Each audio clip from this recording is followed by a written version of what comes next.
You know, it's always a nice story to hear when your friend is actually at that level of success. Actually, one second, let me just remove this. You know, it's always a nice story to hear when one of your friends, or say one of the people in your community, is able to achieve a certain level of success where they can afford things that you and I can't. Or better said, things that we can't afford yet. I'm personally a firm believer that anything is possible as long as you put in the hard work. Hard work always pays off. And it's even more delightful when you come to learn that he's actually a watch collector. And I'm not just talking about your regular modern date steel Daytonas, but the discontinued ones, the custom discontinued ones. It is by Artisans de Geneve and it's called the blouse project. A skeletonized hand-worn custom Rolex put together on the base of an 1165-20 Daytona. In this video, we're gonna go over who's Artisans de Geneve, what is this Le Blouse project, and does it justify a price point of $100,000? That is, of course, if you can get one.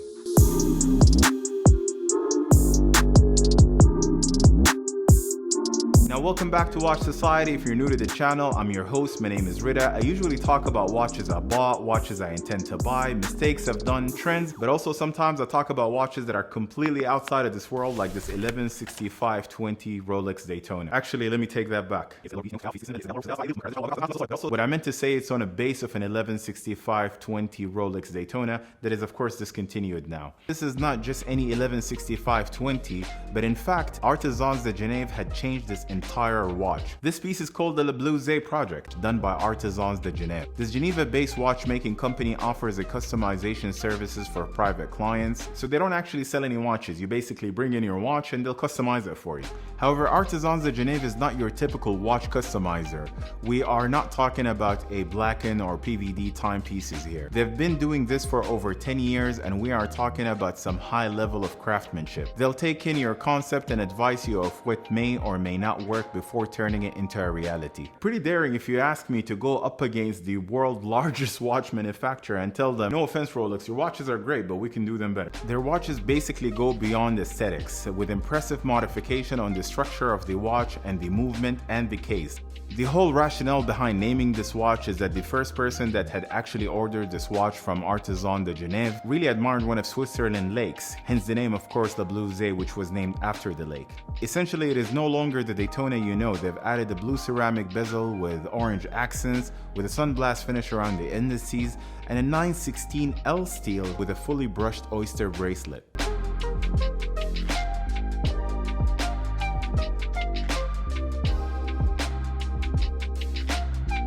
And they basically didn't stop there. Mechanically, they've transformed the entire automatic movement into a manual movement for this blouse and offering a 72-hour power reserve. Now, because they've stripped out everything and essentially put a different movement altogether, which is the caliber 40-130, they've also stripped out the dial completely with a skeletonized back and front using a transparent sapphire for the owner, of course, to enjoy looking at it. As I said, basically these guys built a whole new watch on a base of an 1165-20 Daytona. They gave the owner everything that he had hoped to get from Rolex. Now, when you think about this level of craftsmanship, time spent to recreate the components and put all of it together, the price doesn't even really matter anymore. Sure, it left the workshop with a price tag for customization of $50,000, and if you are at that level of success and want one of the hand-counted ones that are available today in the market, you can expect to pay up to $100,000 for the steel variation and $133,000 for the gold variation. But then again, this is not a price based on limited availability. It is the simple fact that it doesn't exist, not anymore at least. This fully handcrafted watch that used to be made to order and that of course was dependent whether Artisans de Geneve can take your name is a story of the past due to capacity. They simply discontinued the service for this Daytona specifically. Artist's point of view basically is that he wanted to connect the emotion of a manually wound watch, bridging it to innovation, and I think he pretty much nailed that. Artisans de Geneve is not only customizing the back, but it's a proper high-end watchmaking job. They've paid tribute to the classic watchmaking and the early Daytona watches, which were hand-wound chronographs with different projects on their website, but this 1165-20 was definitely a spectacular result.